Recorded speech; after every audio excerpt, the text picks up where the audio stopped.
မျက်နှာတစ်ခုမှာ skin care ပြီဆိုလို့ရှိရင်အလိုအဆုံးအထိရောက်ဆုံးမဖြစ်မနေ step ကတော့ serum ပါရှင် serum လိမ့်မှပဲဝက်ချံသမားဝက်ချံပြောက်မယ်တင်းတိတ်သမားတင်းတိတ်ပြောက်မယ် serum ကအရေးကြီးဆုံးအထိရောက်ဆုံး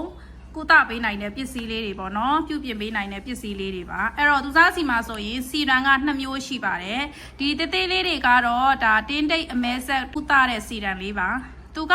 တဘူးကို5 ml ပဲပါတယ်ဆိုပေမဲ့သူက drop အဆက်ချပြီးတော့လေသုံးရတာဖြစ်တဲ့အတွက်နည်းနည်းလေးလိမ့်တာနဲ့ထိရောက်တယ်ပေါ့နော်သေးပေမဲ့အစွမ်းထက်တယ်တင်းတိတ်အမဲဆက်မှဲ့ကြောင်အဲ့လိုမျိုးပေါ့နော်မျက်နှာအသားရည်မညီကြမ်းတန်း6သွေးအဲ့လိုပေါ့မျက်နှာအသားရည်ကိုကောင်းမွန်ချင်တယ်ပျက်စီးနေတဲ့သူတွေဆိုရင်ဒါလေးထည့်ပြီးတော့သုံးပေးပါ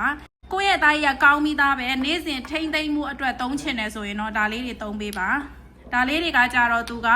ဒီရေဓာတ်ဖြစ်အားဖြစ်စီရန်လေးနေရောညရောအချိန်မရွေးတသက်လုံးသုံးလို့ရတဲ့ပစ္စည်းလေးပေါ့သူကကြတော့အသားရည်ကိုကျန်းမာစေတယ်ကိုယ့်ရဲ့အသားရည်ကဥမာ sensitive သမားဆိုလဲဒါကိုတဖြည်းဖြည်းသုံးရင်းနဲ့ healthy skin ဖြစ်လာတယ် normal skin ပြောင်းလာတယ်ဒီလိုမျိုးအထိကိုအသားရည်ကိုပြောင်းလဲပေးနိုင်တယ်ဒီအထဲမှာဆိုရင်ဒီ vitamin capsule လုံးလေးတွေပါတယ်ပေါ့နော်ဒါအသားရည်ကိုကျန်းမာစေတဲ့ဟာလေးတွေပါ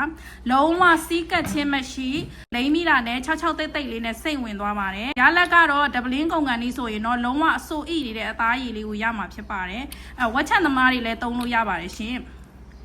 ဒါကအမဲဆက်တင်းတိတ်အတွက်เนาะဒါက daily ထိမ့်သိမ်းမှုအတွက်ပါเนาะ